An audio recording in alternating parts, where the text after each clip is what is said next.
साथियों, जब संसद में राफेल विमान पर चर्चा हो रही थी तो उस दौरान हमारे एक साथी ने बहुत ही आसान शब्दों में इसका जवाब दिया था।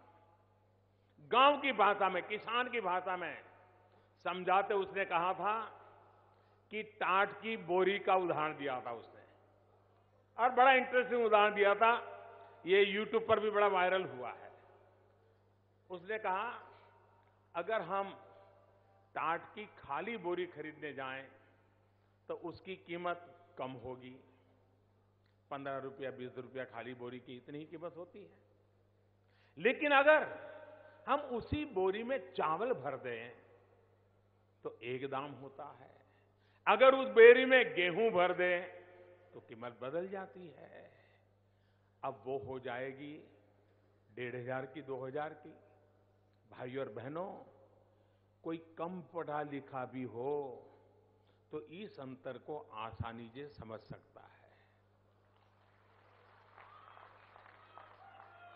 लेकिन कोई समझना ही नहीं चाहता, उसे समझाया नहीं जा सकता।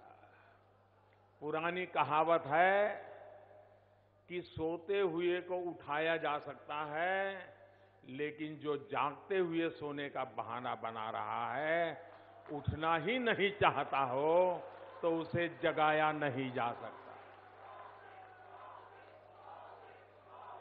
साथियों, चौकीदार के इस खौफ ने ही काले धन और भ्रष्टाचार के खिलाफ जो कार्रवाई हो रही है, किस तरह देश की सियासत बदल रही है, ये भी आप देख रहे हैं। इन दिनों भारतीय राजनीतिक इतिहास के एक असफल प्रयोग को महागठबंधन के नाम से प्रचारित करने का अभियान चल रहा है। जिन दलों का जन्म कांग्रेस और कांग्रेस की कार्य संस्कृति के विरोध में हुआ था, जो उस जमाने में कांग्रेस के तौर तरीकों को बर्दाश्त नहीं कर पाए,